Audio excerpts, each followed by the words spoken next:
Good morning sir. Good morning.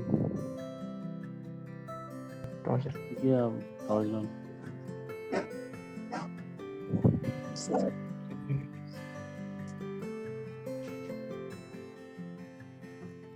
Lecture number 23 torsional shear stress in solid hollow shaft and stepped bar. But उससे पहले हमको देखना है what is torsion का मतलब क्या है। जब भी कभी किसी भी मशीन मेंबर पे we apply torque, the phenomena is known as the torsion phenomena. Torque apply करने के फिनोमिना को बोलते हैं टॉर्जन। टॉर्क क्या होता है पहले, what is the difference between torque end moment? कोई बताएगा?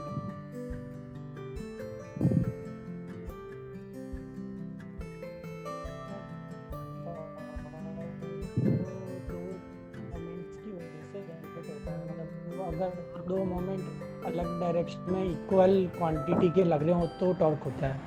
अच्छा, मोमेंट तो सर प्रॉपर्टी है फोर्स की, किसी भी चीज को घुमा देने की। टॉर्क फोर्स से नहीं लगा। हाँ सर, नहीं सर, फोर्स टॉर्क भी फोर्स की वजह से होता है, बट उसमें कपल रहता है सर, वो भी प्रॉपर्टी है सर। देखिए मैंने यहाँ पे लिखा है टॉर्क स्पेशल केस है सर मोमेंट का। टॉर्क इज स्पेशल केस है। Torque is a twisting moment. ये भी एक मोमेंट है बट ट्विस्टिंग मोमेंट है। अब ट्विस्टिंग देखेंगे क्या होता है। End moment is a general term. Moment की वजह से हो सकता है टॉर्क जनरेट हो। तो अगर ऐसा कोई मोमेंट है जो कि ट्विस्ट प्रोवाइड करता है मशीन मेंबर पे, तो that moment is known as a twisting moment. लेकिन उसको समझने के लिए हमें देखना पड़ेगा कि प्लेन ऑफ क्रॉस सेक्शन क्या है। Plane of cross section change करने के बाद वो वही मोमेंट ट्विस्टिंग बन जाता है, वही मोमेंट सिंपल प्लेनर मोमेंट हो जाता है। ठीक है, ये क्रॉस सेक्शन है। ये अभी हम लोगों ने shear stress, transverse shear stress पढ़ा है बीम में, और टॉर्क अभी नहीं देखे हम लोग। तो ट्रांसवर्स शियर स्ट्रेस, ये बीम का एक छोटा सा क्रॉस सेक्शन ले लिया मैंने। ठीक है, छोटी सी थिकनेस का क्रॉस सेक्शन ले लिया। ठीक है, तो ये वाला लाइन दिख रहा था उसमें, और ये एक लाइन दिख रहा था जो न्यूट्रल एक्सिस था। न्यूट्रल एक्सिस को हमने दिखाया था किससे? जेड से। ये है वाई से। ठीक है, अगर ये ऑब्जेक्ट या तो वाई के रिस्पेक्ट में या फिर जेड के रिस्पेक्ट में रोटेट होता है, अगर इसके अबाउट रोटेट होता है या फिर इसके अबाउट रोटेट होता है, that is known as moment, planar moment. अगर एक और कौन सा एक्सिस है? एक और एक्सिस है,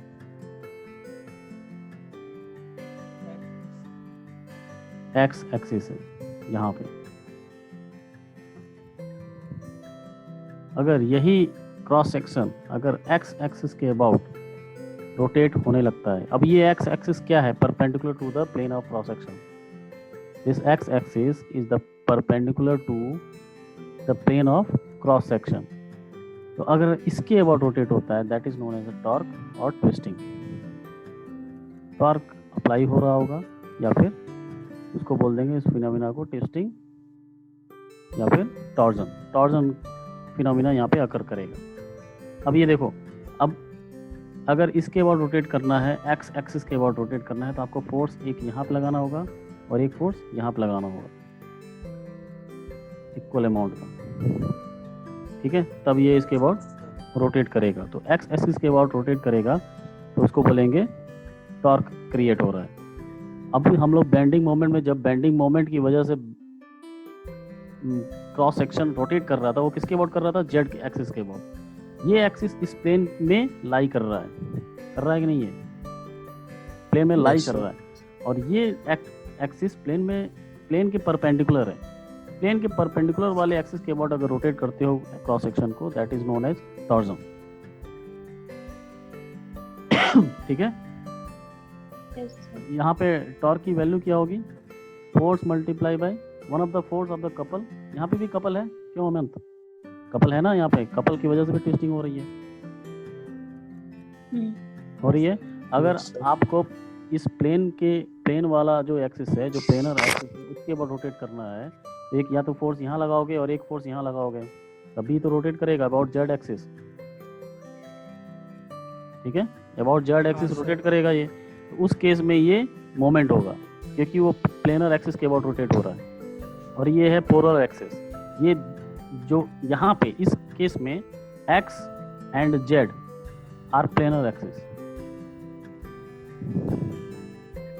एंड सॉरी एक्स नहीं, Y and Z are planar axis. हाँ sir. X is known as polar axis, याद रहे, पोलर एक्सिस। अब टॉर्जन पढ़ रहे हैं, उसमें पोलर एक्सिस की बात करेंगे, पोलर मोमेंट ऑफ इनर्शिया की बात करेंगे। अब जो मोमेंट ऑफ इनर्शिया निकालेंगे हम लोग, कैसे निकालेंगे?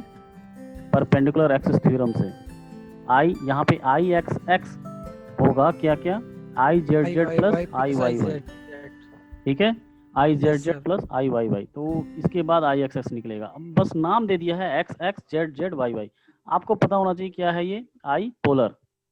ठीक है, आई पोलर को पी से लिख रहा हूँ मैं। और ये जैसे हम लोग वैसे तो एक्स और वाई को प्लेनर एक्सिस माना जाता है और जेड को पोलर एक्सिस माना जाता है। Polar. ठीक है, जेड को पोलर एक्सिस माना जाता है, लेकिन मेरे इस केस के लिए एक्स एक्स पोलर एक्सिस है, जेड जेड और वाई वाई प्लेनर एक्सिस है। Planar axis. तो आपको याद होना चाहिए कि आई पी अगर लिखा जाएगा, या फिर आई पी को ही डायरेक्टली लिखा जाता है capital J, that is known as J, polar moment of inertia, polar moment of inertia. ठीक है, तो आपको प्लेनर मोमेंट ऑफ इनर्शिया पता होगा, तो दोनों planar axis moment of inertia को ऐड कर दोगे, that will be polar moment of inertia. ठीक है, Yes. चलिए आगे चलते हैं।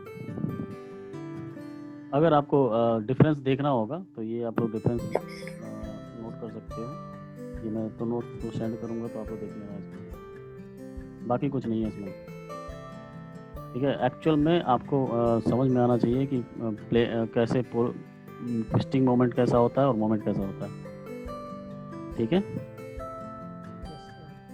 जी सर। आप लोग देख लेना इसको, बहुत आसान है ये तो, जो डिफरेंस है। Next is introduction to the pure torsion. A shaft is said to be under pure torsion when it is subjected to two equal and opposite। एक सेकेंड, यहाँ पे मैंने ये निकाला नहीं, टॉर्क की वैल्यू क्या होगी, force multiply by one of the force from the couple multiply by distance between the forces. अब ये डिस्टेंस अगर इन दोनों के बीच में ये है d, तो it is force into displacement. ये नहीं कि सेंटर से डिस्टेंस निकाल लेंगे। ठीक है, सेंटर से डिस्टेंस तब निकालते हैं, सपोज एक ऑब्जेक्ट है और यहाँ पे हिंज्ड है ये। ठीक है, हिंज्ड है मतलब यहाँ पे किल लगा दिया गया है रोटेट होने के। अब यहाँ पे मैं फिर फोर्स लगाता हूँ F, तो ये जो इसका लाइन ऑफ एक्शन होगा, इससे परपेंडिकुलर डिस्टेंस ये d होगा, तब यहाँ पे जो टॉर्क आएगा that will be F into D. ठीक है, लेकिन अगर कपल की वजह से मोमेंट, ट्विस्टिंग मोमेंट जनरेट हो रहा है, तो वन ऑफ द फोर्स नई प्लेट देखनी पड़ेगी यार। फोर्सेस। अभिषेक माइक म्यूट कर, अभिषेक।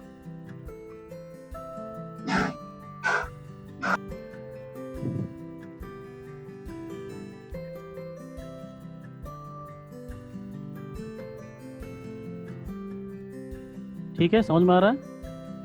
Torque Yes, sir. कैसे लेंगे, टॉर्क कैसे Yes, लेंगे? sir. अगर कपल की वजह से टॉर्क क्रिएट हो रहा है, तो कोई भी एक फोर्स की value multiply by the distance between two forces. अगर वो ऑब्जेक्ट किसी हिंज पॉइंट के अबाउट रोटेट हो रहा है, तो एक ही फोर्स अप्लाई करके भी टॉर्क क्रिएट किया जा सकता है। अगर हिंज लगा हुआ है तो एक ही फोर्स लगा के रोटेट किया जा सकता है ना इसको। अगर ऐसे हवा में, स्पेस में एक ऑब्जेक्ट रखा हूँ मैं, इसको रोटेट कराना है, रोटेट कराने के लिए एक फोर्स से रोटेट करा सकते हो क्या? यहाँ पे मैं फोर्स लगा दूं, रोटेट हो जाएगा क्या? नहीं, सिर्फ रोटेट तो और आगे भी जाएगा। हाँ, तो प्योर ट्रांसलेशन रोटेशन, और रोटेशन दोनों करेगा। प्योर रोटेशन, सिर्फ रोटेट प्योर करेगा। रोटेशन नहीं करेगा सर। प्योर रोटेशन के लिए एक फोर्स इधर भी लगाना पड़ेगा, जिसकी वजह से ट्रांसलेशन मोशन जो इसकी वजह से हो रहा है वो इससे कैंसिल हो जाएगा। लेकिन ये दोनों एसेंट्रिक लोडिंग है, तो इन दोनों की वजह से एक टॉर्क क्रिएट होगा, सिर्फ रोटेशन होगा। हाँ ठीक सर। है, सिर्फ रोटेशन के लिए आपको कपल लगाना पड़ेगा या फिर एक हिंज पॉइंट जनरेट करना पड़ेगा। ठीक है, तो प्योर टॉर्जन देखिए, अभी एग्जांपल देखिए, यहाँ पे एक शाफ्ट है, एक इसको बोलते हैं लाइन शाफ्ट। लाइन शाफ्ट मतलब एक ही लाइन है, इस पे बहुत सारे पुल्लीज लगाए जाएंगे पावर ट्रांसमिशन के लिए। शाफ्ट कहाँ पे आता है? पावर ट्रांसमिशन के लिए यूज किया जाता है। जैसे इंजन से गाड़ी में फ्रंट पावर ट्रांसमिशन सिस्टम है, उसमें मतलब front wheel power transmission system है, तो आगे इंजन होगा, आगे इंजन आगे वाले व्हील्स को पावर देगा। तो कैसे पावर देगा? Through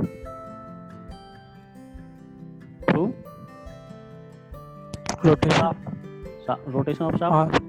yes sir. वो इंजन की वजह से जो क्रैंक शाफ्ट रोटेट कर रहा है, उस क्रैंक शाफ्ट को कनेक्ट करेंगे किससे? शाफ्ट से। वो शाफ्ट आगे हाँ वाले सर। व्हील्स को रोटेट कराएगा, वो वहाँ से प्रोपेलर शाफ्ट से पीछे पावर को ट्रांसफर किया जाता है। या फिर अगर ट्रांसफर भी ना करें, जैसे ट्रैक्टर और ट्रॉली है, तो आगे इंजन है, तो आगे वाली ट्रैक्टर तो चल रहा है, ट्रॉली कैसे आगे बढ़ रहा है? उसके पुलिंग से। ठीक है, तो Yes, sir. मेन काम क्या है कि आगे वाले व्हील्स को रोटेट कराया जाए या फिर आगे पावर को ट्रांसमिट किया जाए। तो उसके लिए पहले तो शाफ्ट को आपको सपोर्ट करना पड़ेगा, ऐसा सपोर्ट जो रोटेटिंग प्रोवाइड करे, रोटेशन प्रोवाइड भी करे, उसको क्या बोलते हैं? बियरिंग। तो 2 बियरिंग लगाना पड़ेगा, Yes, B1 sir. And B2। ठीक है, उसके बाद मान लो यहाँ पे या तो मोटर हो सकता है या तो इंजन हो सकता है। या तो मोटर लगा दो रोटेट करने के लिए, या फिर इंजन लगा दो। वो मोटर किसी इंजन से रोटेट हो रहा है, वो अलग बात है। ठीक है, यहाँ पे एक मोटर लगा दिए जो कि पावर ट्रांसमिट करेगा। सपोज यहाँ पे एक पावर ट्रांसमिट हो रहा है, दैट इज 100 किलोवाट का। ठीक है, ये पावर हम इसको दे रहे हैं, ये रोटेट हो रहा है, ये पावर इसके पास है 100 किलोवाट का। अब इसको पावर को यूज़ ना करें तो ये पावर तो वेस्ट जा रहा है, इसको रोटेशन में लगा रहा है। इस पावर को यूज़ करेंगे हम, तो पावर को यूज़ करने के लिए सपोज 2 पुल्ली लगा दिया हमने, एक पुल्ली ये और एक ये पुल्ली। और यहाँ पुल्ली बोलो या फिर मशीन बोलो, मशीन 1 मशीन 2, 2 मशीन लगाए जिसको रोटेट कराना है। ठीक है, रोटेशन प्रोवाइड कराना है। तो ये पावर इसमें डिस्ट्रीब्यूट हो जाएगा, पावर डिस्ट्रीब्यूट हो जाएगा। तो पावर इसमें 100 किलोवाट है और इसमें मान लो 40 किलोवाट आ गया और इसमें 60 किलोवाट आएगा, अगर कोई भी लॉस नहीं हो रहा। ठीक है, कोई भी लॉस नहीं हो रहा तो इसमें पावर आएगा। ये पावर जाके इसमें अगर आप बेल्ट लगा दोगे तो तब नहीं हो जाएगा, या फिर गियर, अगर ये गियर है, गियर ड्राइव है, तो गियर इसके साथ लग जाएगा, तो दूसरा कोई मशीन इससे रोटेट हो सकता है। ठीक है, हमारा मेन काम ये देखना है, आप यहाँ पे लिखा है every power transmission shaft is not under pure torsion but A part of the shaft is a pure torsion part. कोई एक पार्ट, जैसे हमने एक्सियल लोडिंग में देखा था, कोई एक ऐसा पार्ट होगा जिसमें एक ही फोर्स लग रहा होगा, एक ही टाइप का फोर्स लगा, जिसको स्टेप्ड बार बोलते थे। स्टेप्ड बार में कन्वर्ट कर दिया था हमने। उसका जो बनाते हैं हम लोग पोर्शन, यहाँ पे भी वही काम करना है जैसे हमने बीम में किया है, हमने एक्सियल लोडिंग में भी किया है। अब हमने 3 तरह की लोडिंग हम देख रहे हैं। पहले एक्सियल लोडिंग फोर्स, दूसरा देखा मोमेंट लोडिंग इसमें बीम में, और अब देख रहे हैं टॉर्क। 3 तरह का लोडिंग स्टार्टिंग में बताया था मैंने, 3 तरह की लोडिंग होती है, फोर्स, मोमेंट और टॉर्क। अब हम लोग टॉर्क देख रहे हैं, तो इसमें भी वही है कि कोई एक पार्ट ऐसा होगा जिसमें एक ही टाइप का टॉर्क होगा, मतलब एक ही कांस्टेंट टॉर्क होगा। ये हो सकता है इस वाले पोर्शन में, यहाँ से यहाँ तक के पोर्शन में, ये मोटर है, इंजन बोल दे रहे हैं इसको, E1। ठीक है, ये this is B1 B2 E1 M1 and M2। तो ये वाला पार्ट हो सकता है अलग टॉर्क में हो, बीच में जो पार्ट है ये अलग पार्ट में हो, इसमें अलग टॉर्क अप्लाई हो रहा हो और इसमें अलग टॉर्क अप्लाई हो रहा हो। तो इसमें भी एक टॉर्क डायग्राम बना सकते हैं, टॉर्क डायग्राम बना सकते हैं। वाई एक्सिस पे टॉर्क रख देंगे और एक्स एक्सिस पे लेंथ ऑफ द शाफ्ट। ठीक है, तो आपको पता है ये फार्मूला हम लोगों ने बेल्ट ड्राइव में बेसिक्स ऑफ मैकेनिकल इंजीनियरिंग में देखा था, 2 पाई NT/60। ठीक है, तो जब पावर इसमें 40 किलोवाट है, तो अगर यहाँ पे जो टॉर्क होगा कैपिटल T, वो टॉर्क यहाँ पे कितना आ जाएगा? 0.4T, 40% आ रहा है ना, और यहाँ पे कितना टॉर्क आएगा? 0.60। तो टॉर्क इसमें डिवाइड हो गया। अब मैं देखो, जैसे हम लोग सेक्शन लेते थे, अगर मैं यहाँ पे सेक्शन लूँ तो लेफ्ट साइड में कितना टॉर्क है? T। यहाँ पे सेक्शन लूँ तो सर 60.60 और यहाँ पे लूँ तो 0। तो अलग अलग पार्ट अलग अलग टॉर्क में है। ये वाला पार्ट 0। ठीक है, तो अलग अलग सेक्शन या फिर बोले अलग अलग पोर्शन अलग अलग वैल्यू ऑफ द टॉर्क में है। मतलब अलग अलग पार्ट को, अलग अलग पोर्शन को लोग एनालाइज करें तो हर एक पोर्शन क्या है? प्योर टॉर्जन में है, but value of the torque is different. Complete shaft को बोलेंगे कि प्योर टॉर्जन में नहीं है, बट छोटे छोटे पोर्शन जैसे Parts. E1 से लेके M1 के बीच में प्योर टॉर्सन में, M1 से M2 में प्योर टॉर्सन में, M2 से लेके B2 में प्योर टॉर्सन है। ठीक है, तो उस अगर जो वैल्यू टॉर्क की आएगी उस पोर्शन में, उसके ऊपर फॉर्मूला लगा के हम लोग जो स्ट्रेस होगा, ये बताइए, ये हम लोग ये मोमेंट फोर्स लगा रहे थे एक्सियल लोडिंग, तो उसमें कौन सा स्ट्रेस जनरेट हो रहा था? Normal stress. और जब बीम में देख रहे थे उसमें नॉर्मल स्ट्रेस भी आ रहा था और शियर स्ट्रेस भी आ रहा था। बेंडिंग, बेंडिंग की वजह से शियर नॉर्मल स्ट्रेस आ रहा था और ट्रांसफर शियर फोर्स की वजह से या फिर शियर फोर्स की वजह से शियर स्ट्रेस आ रहा था। टॉर्क की वजह से सिर्फ शियर स्ट्रेस आएगा, टॉर्क की वजह से सिर्फ शियर स्ट्रेस आएगा। देखेंगे अभी आगे। ठीक है, ये समझ में आ रहा है? चलिए, अब ये थोड़ा सा इमेज थोड़ा सा आपको अजीब सा लगेगा, लेकिन थोड़ा सा ध्यान से देखोगे तो ये डार्क पार्ट है और पीछे का जो नहीं दिख रहा है वो हिडन पार्ट है।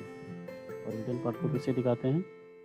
Dash, dotted line, dashed line.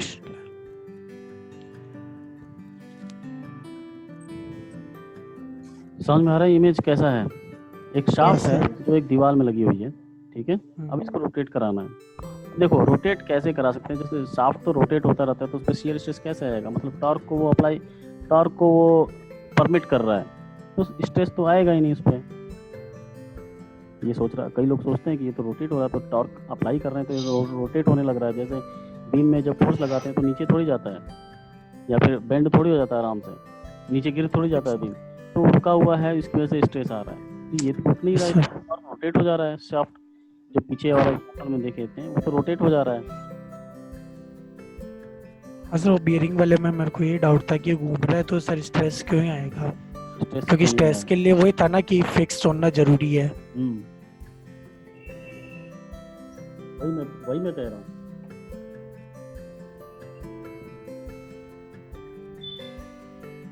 ये डार्क पार्ट है, ठीक है। तो अभी मैं बता रहा हूँ उसको। एक होता है एंगल ऑफ ट्विस्ट और एक होता है शियर एंगल। मटेरियल की शियर स्ट्रेंथ निकालनी है हमको। शियर स्ट्रेंथ, वो कौन सी shear strength? Torsional shear strength. Torque apply करके उसकी शियर स्ट्रेंथ निकालनी है। देखो जब हम इसको रोटेट कराते हैं यूजिंग मोटर या फिर यूजिंग इंजन, जब रोटेट कराते हैं तो इसके पास स्टार्टिंग में जब रुका हुआ है उस समय इसके पास इनर्शिया है ना रोटेट करने का।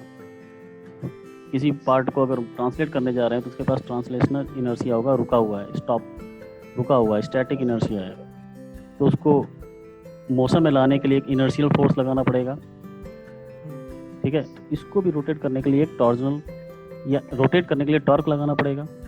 स्टार्टिंग में जब टॉर्क अप्लाई करते हैं तो जो टॉर्क अप्लाई कर रहे हैं उस इनर्शिया को वो ओवरकम कर पा रहा है या नहीं, उसकी वजह से शियर स्ट्रेस आएगी। स्टार्टिंग में आप कोई भी चीज़ को रोटेट करने जाओ, ये रोटेट होने लगेगा, उस समय तो टॉर्क अप्लाई हो, तभी तो रोटेट कर रहा है। टॉर्क अप्लाई नहीं करोगे तो रोटेट होना बंद हो जाएगा।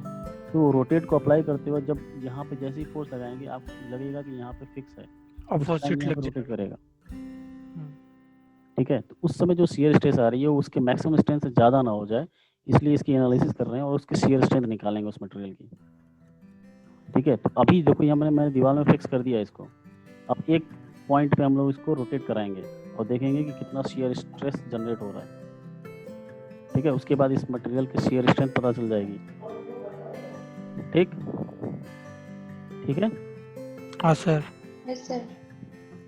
तो ये बताइए, अगर इसको इस एंगल पे रोटेट कराना है तो मैं क्या करूं? यहाँ पे एक फोर्स लगा दूं और यहाँ पे एक फोर्स अपोजिट डायरेक्शन में लगा दूं।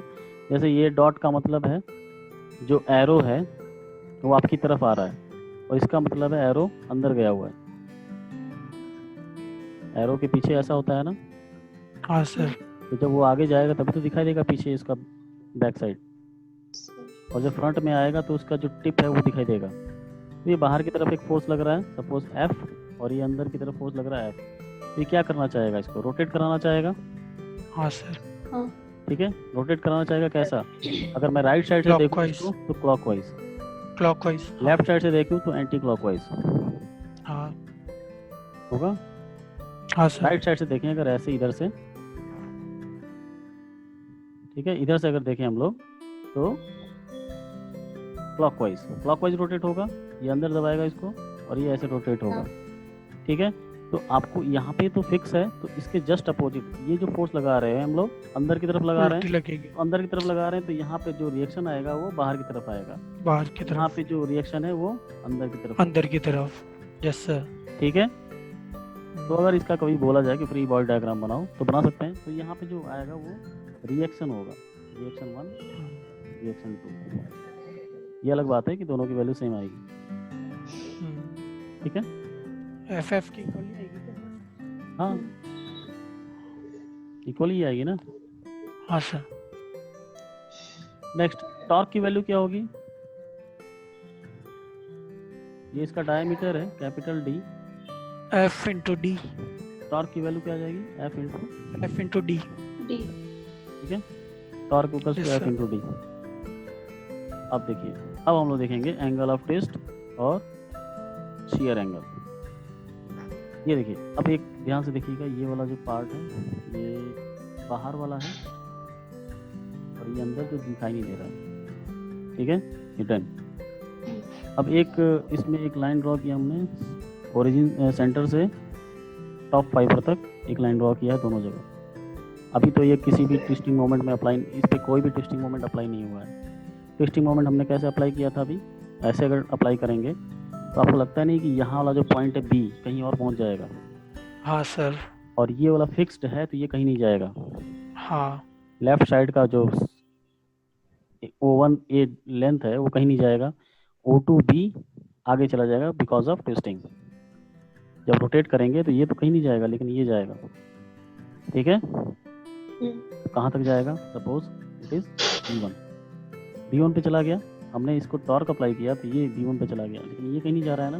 लेकिन आप देखेंगे थोड़ा थोड़ा तो सब जा रहे होंगे, हर एक लाइन पे अगर सर्कल बनाए, ये लेंथ है कैपिटल L, ठीक है, ऐसा ट्विस्ट होगा। Yes sir.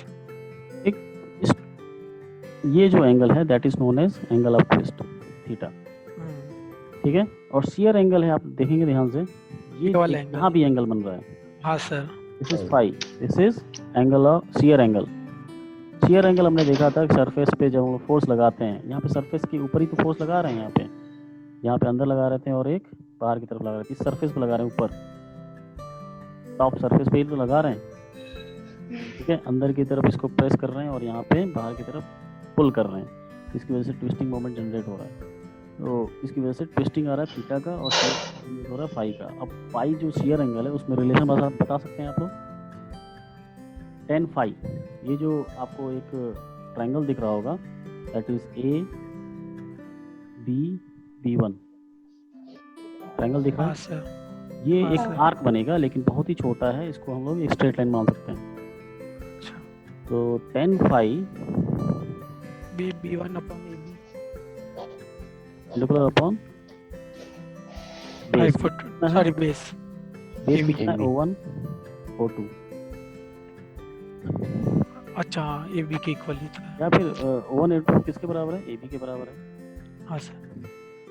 ठीक है। और B1 कितना होगा, ये देखिए रेडियस कितना है इसका, capital R, R theta.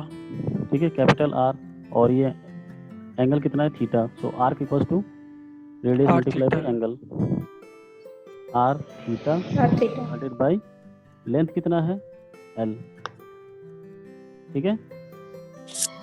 Phi is very small, हाँ sir.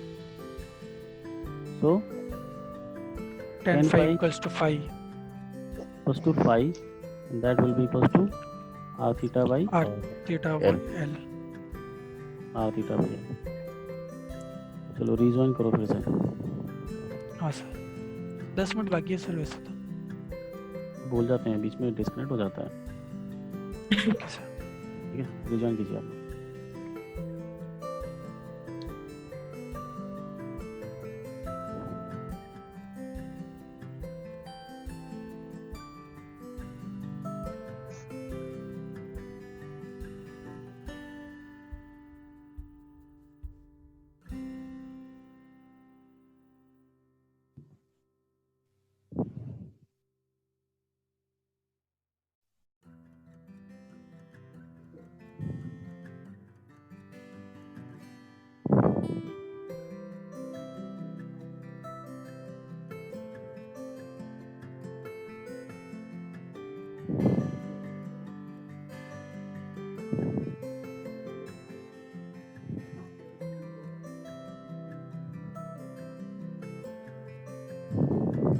Hello hello yes sir. Okay join सारे।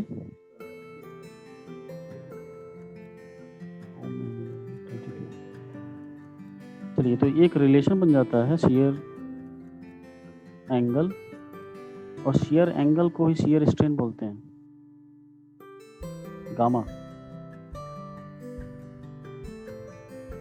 अगर आपको याद होगा फर्स्ट यूनिट का पहला या दूसरा lecture, shear angle is same as shear strain and shear strain is denoted by gamma।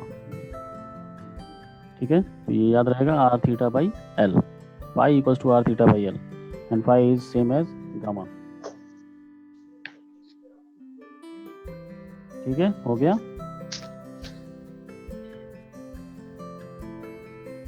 Next, effect of r and this is small l on angle of twist and shear angle।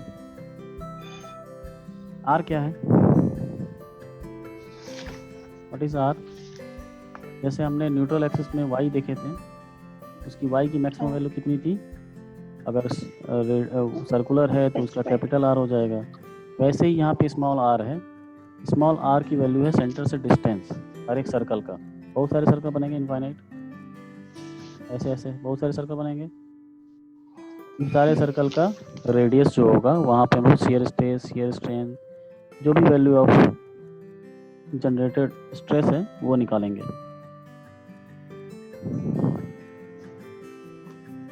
ठीक है, तो वो R है। और L क्या है? अलग अलग लेंथ पे, ये लेंथ चेंज हो सकती है अलग अलग। उसका स्मॉल l का मैक्सिमम वैल्यू क्या है? Capital L। स्मॉल r का मैक्सिमम वैल्यू क्या है? Capital R।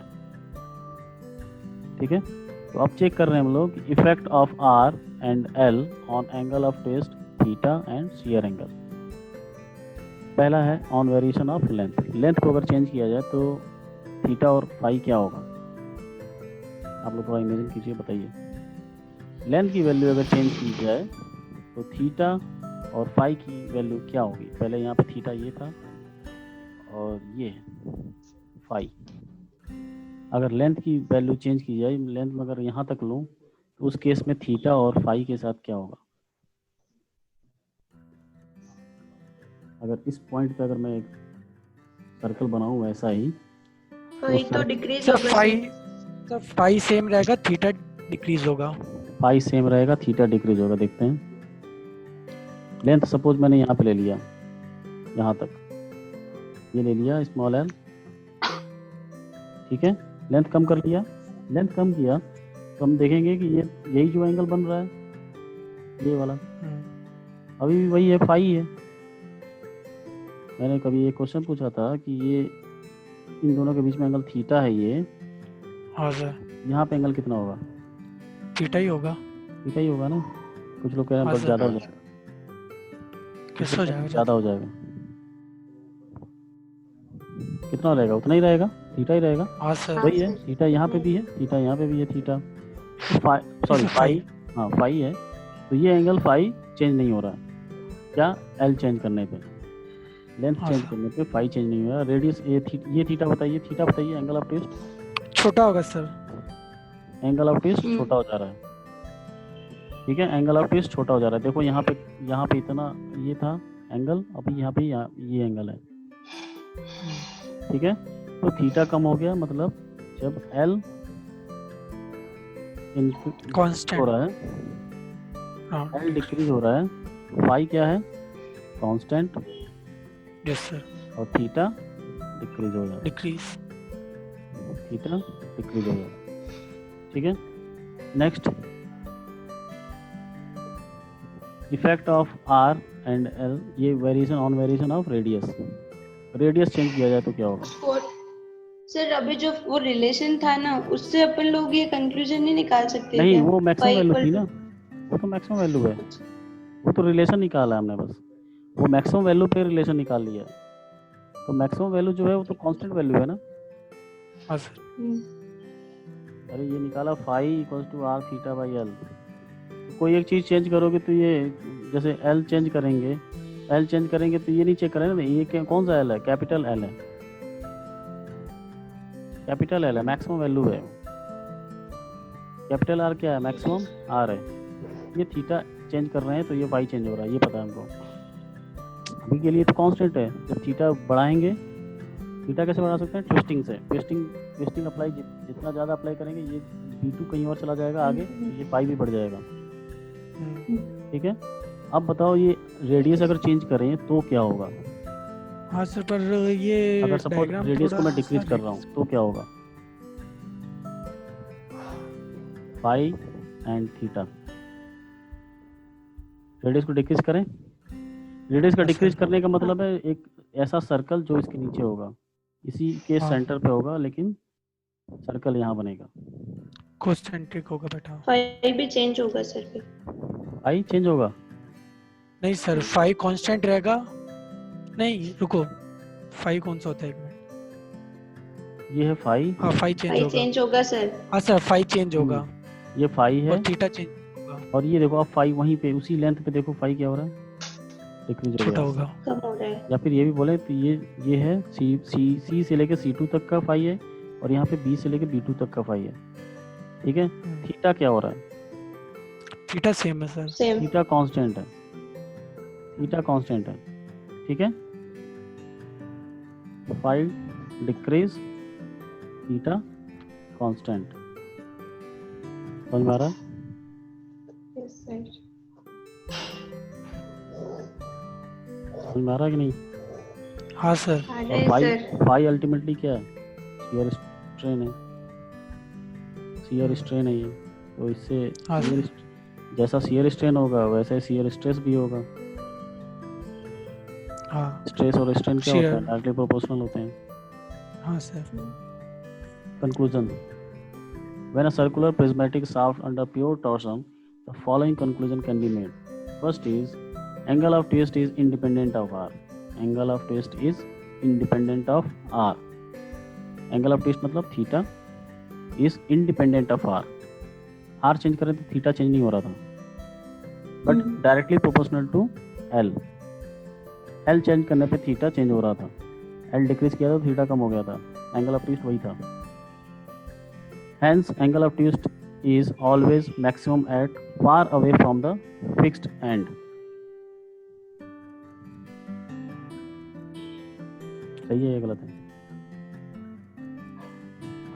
लेंथ जितना आगे बढ़ाएंगे, लेंथ जितना बढ़ाते हाँ जाएंगे, एंगल ऑफ ट्विस्ट बढ़ता जाएगा। हाँ सर। ठीक है, नेक्स्ट, शियर एंगल और शियर स्ट्रेस और shear strain are directly proportional to small R. और यस सर।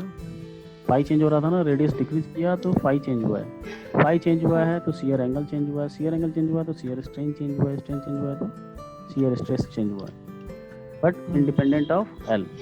एल चेंज करने पे फाई चेंज नहीं हो रहा था। And shear angle, shear stress, shear strain are always maximum at the point which are far away from the centre of shaft, that is on the surface of the shaft. Surface पे सबसे हाँ, ज़्यादा sir. Stress होगा। तो जब भी maximum shear stress की बात की जाएगी, टॉर्जनल शियर स्ट्रेस की, that will be calculated on the surface. मतलब सरफेस मतलब स्मॉल आर की वैल्यू कितनी होनी चाहिए, कैपिटल आर, यहाँ मतलब उसका रेडियस ऑफ द शाफ्ट। ठीक है, third is for a given cross section, for a given cross section angle of twist, angle of twist remains constant. होगा या नहीं? एक गिवन हाँ, क्रॉस सर। सेक्शन है तो एंगल ऑफ ट्विस्ट उसके लेंथ पे डिपेंड नहीं करेगा। जैसे ये क्रॉस सेक्शन है तो अगर मैं यहाँ पे भी एक क्रॉस सेक्शन बना दूं, नहीं सॉरी, पिछले वाले में बना हो गया। For a given Length cross section angle of twist remains constant. Angle of twist radius पे, रेडियस एक क्रॉस सेक्शन पे रेडियस अगर चेंज करें तो वो एंगल ऑफ ट्विस्ट तो चेंज नहीं हो रहा है, but it had given cross section point to point, एक second, point to point shear angle varies, point to point shear angle is varies. मतलब समझ वही नहीं आया सर ये बता रहा है क्रॉस radius सेक्शन अलग अलग कैसे चेंज हो रहा है। एक ही क्रॉस सेक्शन पे अगर अलग अलग पॉइंट्स पे, ये जैसे यहाँ पे निकाला तो थीटा ये है और ये यहाँ पे थीटा अलग हो जाएगा। उस केस में क्या होगा, पाई चेंज होगा अलग अलग पॉइंट पे। हाँ और अगर मैं रेडियस, अगर ये दो थीटा को कांस्टेंट रख दूं और अलग अलग पॉइंट पे शियर एंगल निकालूं तो शियर एंगल चेंज सेम होगा। आएगा, सेम आएगा ना रेडियस सर। चेंज करेंगे अगर तो थीटा shear सेम है तो हाँ, रेडियस चेंज करेंगे तो रेडियस चेंज करेंगे तो एंगल ऑफ ट्विस्ट चेंज होगा। कांस्टेंट ही तो रहेगा ना सर। कांस्टेंट रहेगा। अगर थीटा सेम है तो सर फाई सेम ही रहेगा, तो भी sir phi equals to RL by theta आया था ना सर। वो उस क्रॉस सेक्शन के लिए R और L की वैल्यू तो सेम ही होगी ना सर। एक second, for a given cross section angle of twist remains constant. देखो एक क्रॉस सेक्शन, उस पर ट्विस्टिंग अप्लाई कर दी गई है। अब ये ट्विस्टिंग हो गया है तो थीटा कांस्टेंट है हाँ क्रॉस सेक्शन के लिए, but it had given cross, ये पॉइंट शायद यहाँ पे कुछ और होना चाहिए था, हैड लिखा हुआ है। Given cross section point to point shear angle varies. Shear angle change होगा कि नहीं होगा अलग अलग पॉइंट के लिए। अगर स्टार्टिंग पॉइंट ये है, ठीक है, ये स्टार्टिंग पॉइंट है, हाँ ठीक है। अब अलग अलग पॉइंट बोल रहा है तो शियर एंगल अलग अलग पॉइंट पे डिफरेंट आएगा, ऐसे कह रहा है ये। इसके बीच में भी अगर थीटा है तो नहीं, थीटा नहीं है तो थीटा तो थीटा मैंने कांस्टेंट apply है कर ना दिया सर, ये। इसने तो कहा। हाँ इसने देखो- कहा तो ये ना सर कि एंगल देखो, ऑफ ट्विस्ट यहाँ देखिए, रिमेन देखो। कांस्टेंट। ये पॉइंट यहाँ पे पहुंचा है और यहाँ वाला पॉइंट यहाँ पहुंच गया होगा ना। हाँ तो इसके रिस्पेक्ट में ये जो फाई देखेंगे पीछे की तरफ, फाई चेंज हो जाएगा। हम तो इसके रिस्पेक्ट में ये थीटा निकाल रहे थे। हाँ सर। अच्छा, कंफ्यूजन हो रहा है तो इसको छोड़ दो। अभी देखो ये अलग अलग पॉइंट पे, कहने का मतलब ये है कि यहाँ इस पॉइंट पे विद रिस्पेक्ट टू इसके देखें तो फाई चेंज होगा। ये थीटा किसका है, ओरिजिनल लाइन कहाँ पे पहुंच गई है उसके रिस्पेक्ट में थीटा है ये। हाँ सर। लेकिन आप देखेंगे इसके लिए शियर स्ट्रेंथ कितना है, इस वाले इस पॉइंट के लिए तो कितना देखेंगे, शियर एंगल देखेंगे तो इसके लिए शियर एंगल बदल जाएगा पीछे की तरफ। तो ये पॉइंट इससे तो इसकी भी तो इनिशियल को पोजीशन discard अलग करो। रही होगी ना।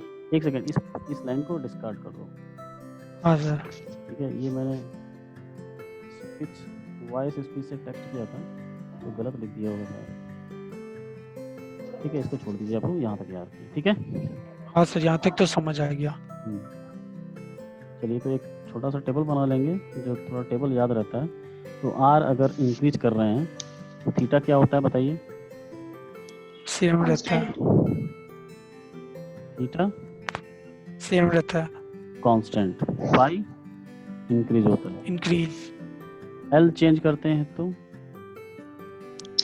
क्या चेंज करना है सर, इंक्रीज या डिक्रीज उस पर डिपेंड करेगा ना सर।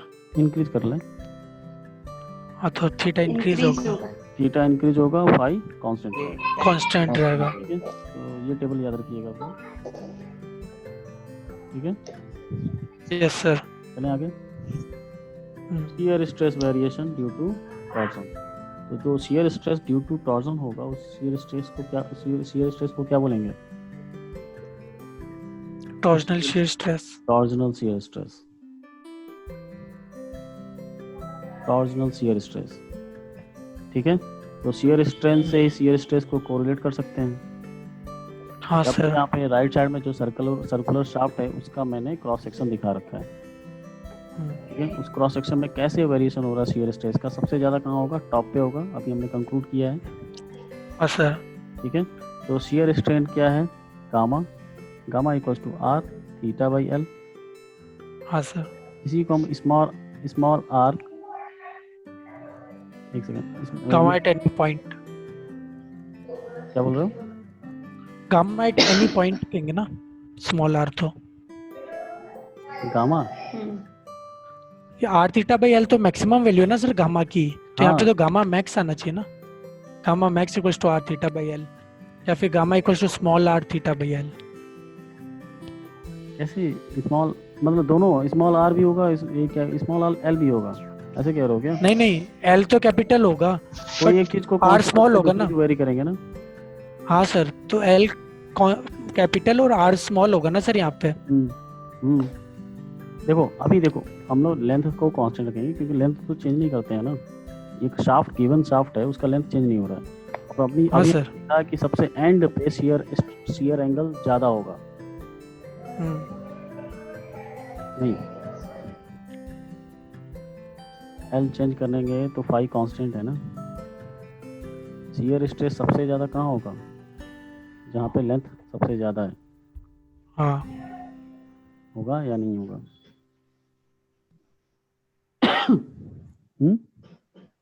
लेंथ कम करने पे हाँ, सर। ट्विस्ट कम हो गया था, हम्म, गलत ट्विस्ट कम हो गया था ना।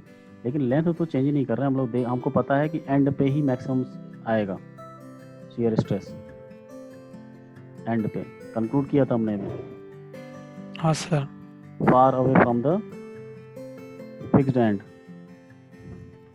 फार away from the fixed and, constant आएगा ना sir? twist is always maximum at far away from the fixed end। ठीक है, तो जहाँ पे सबसे ज़्यादा ट्विस्टिंग होगी वहाँ पे शियर स्ट्रेन ज़्यादा होगा ना, थीटा के प्रोपोर्शनल है वो। शियर एंगल ज़्यादा होगा ना, थीटा सबसे ज़्यादा फार अवे फ्रॉम द एंड होगा ना। कहाँ पे कांस्टेंट है? कहाँ कांस्टेंट है? थीटा कम नहीं हो गया? ये लेंथ कम किया तो एंगल ऑफ ट्विस्ट कम हो गया ना।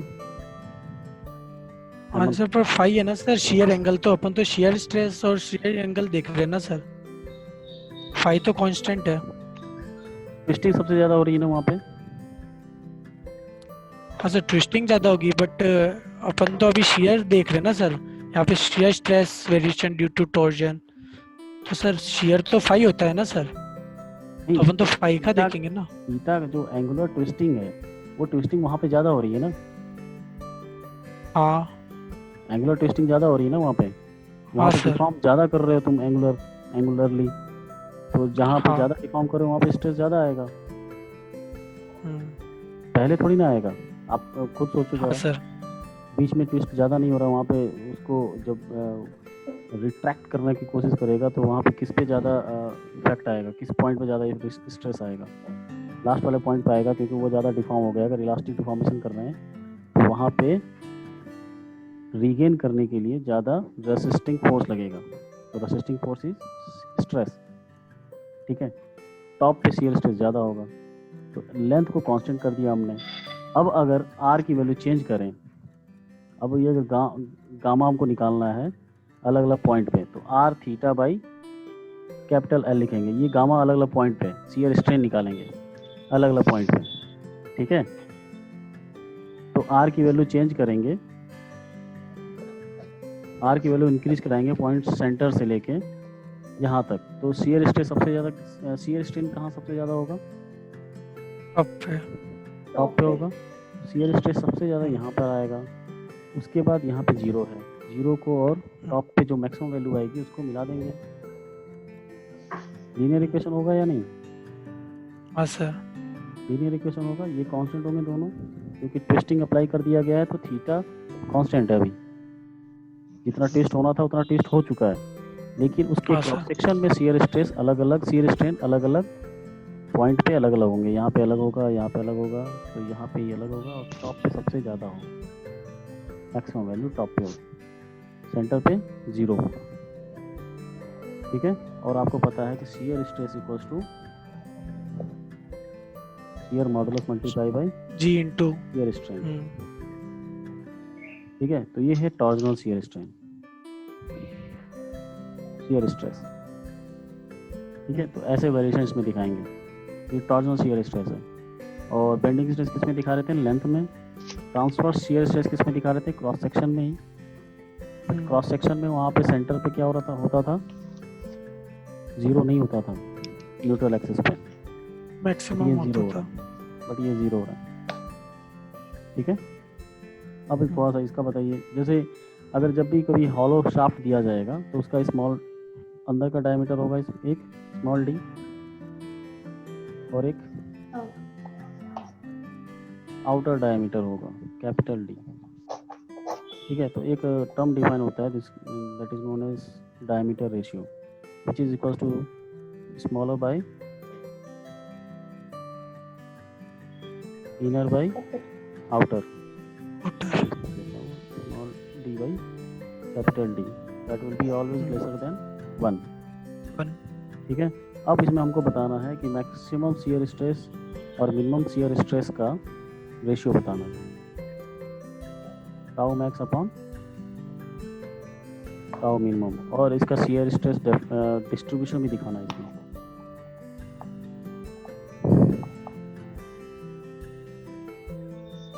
सही है, शियर स्ट्रेस डिस्ट्रीब्यूशन। फिर से सेंटर पे अगर यहाँ पे हॉलो अगर नहीं होता तो जीरो होती वैल्यू, हाँ और यहाँ पे मैक्सिमम होती, दोनों को मिलाते हैं। लेकिन यहाँ पे तो मटेरियल ही नहीं है, बीच वाला पार्ट नहीं आएगा। तो यहाँ पे मटेरियल, इसके नीचे मटेरियल है ही नहीं। यहाँ पे मैक्सिमम है, यहाँ पे मिनिमम होगा। यहाँ पे कितना होगा, इतना, यहाँ पे इतना, और यहाँ पे इतना।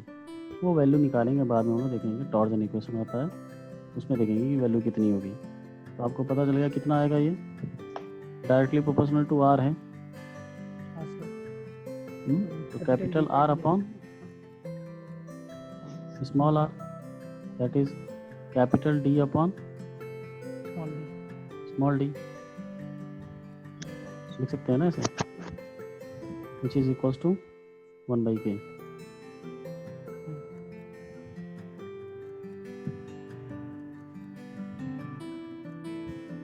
ठीक है, यहाँ पे जीरो आएगा इसके बाद, बस इतना ही वैल्यू होगा। मिनिमम आएगा और मैक्सिमम होगा इसमें, अगर ये हॉलो शाफ्ट है। ठीक है, नोट कर लिया क्या? Yes sir. नेक्स्ट है टॉर्जन इक्वेशन। इसका जो डेरिवेशन हम लोग प्रेजेंटेशन में करवाएंगे, फिर से कोई रेडी रहेगा अभी।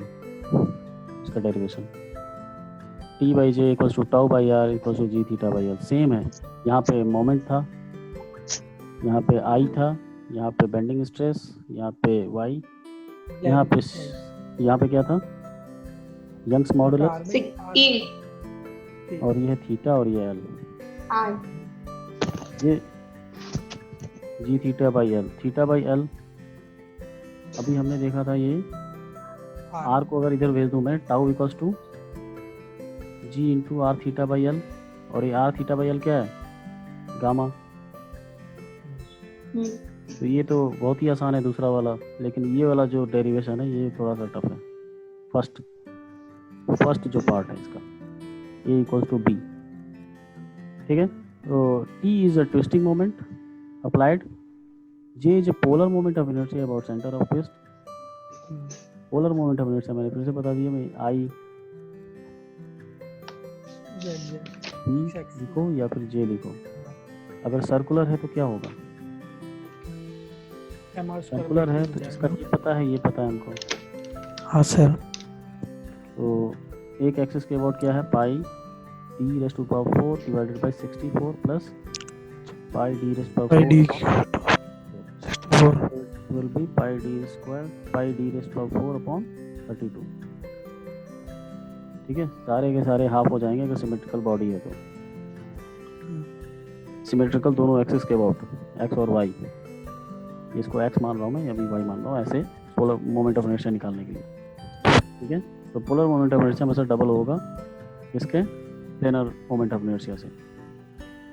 Tau is shear stress develop at the circular fibre. Circular fibre समझ रहे हैं आप लोग, अलग अलग रेडियस पे जो भी सर्कल बनेगा उस पे शियर स्ट्रेस कितना है। लेंथ स्मॉल एल, ये तो length of the shaft from one and. अब आपको हो सकता है कि किसी एक लेंथ पे पूछा जाए तो वो स्मॉल एल रखेंगे, लेकिन most of the case small L will be capital L. पूरे शाफ्ट की बात होगी क्योंकि लास्ट पे पूछा जाता है मैक्सिमम शियर स्ट्रेस। तो जी आपको पता है शियर मॉडुलस न्यूटन पर mm स्क्वायर। ठीक है, एनालिसिस देखेंगे हम लोग जब इसका डेरिवेशन हो जाएगा, लेकिन इसमें हम लोग एक एक करके पार्ट करके न्यूमेरिकल स्टार्ट करेंगे इस पर। T/J A equals to B, B equals to C और ए इक्वल्स टू सी करके ये आप लोग बताएंगे प्रेजेंटेशन में। कौन बताएगा इस बार? कोई भी बता देंगे। कोई भी। चलो अटेंडेंस दो।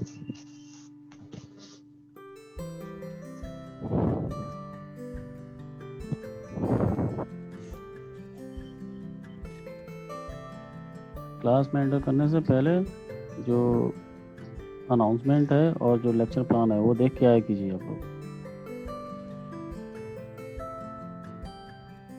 एक अनाउंसमेंट है जो मैं बोल रहा हूँ, वहाँ पे आज मैं उसमें अपडेट करूँगा अनाउंसमेंट में कि जो अभी हमने BME लैब में सैटरडे को किया था, जो बोला था मैंने सेटअप तैयार करने के लिए, वो आपका सैटरडे तक जो सेकंड लैब होगा आप दिस वीक, उसमें आपका प्रिपेयर हो जाना चाहिए। तो मैं हर एक स्टूडेंट से पूछूंगा, उसमें अपना सेटअप आपको दिखाना होगा, ठीक है? सेटअप हाँ सर। बाद में करना, सेटअप पहले तैयार करो। तो सैटरडे तक हाँ मैं सर। अब जो भी एब्सेंट होगा उसका मैं सेटअप ना ही चेक करूंगा, वो प्रैक्टिकल डिस्कार्ड हो जाएगा उसका, अगर एब्सेंट हो गया जिस दिन वो, ठीक है? हाँ सर। तो आप लोग सबसे बढ़िया सोल्यूशन ये देखते हो कि एब्सेंट हो जाओ उसमें, ऐसा नहीं है मैं डिस्कार्ड कर दूंगा उस दिन का, ठीक है? चलिए, thank you. Sir thank you sir. Thank you sir.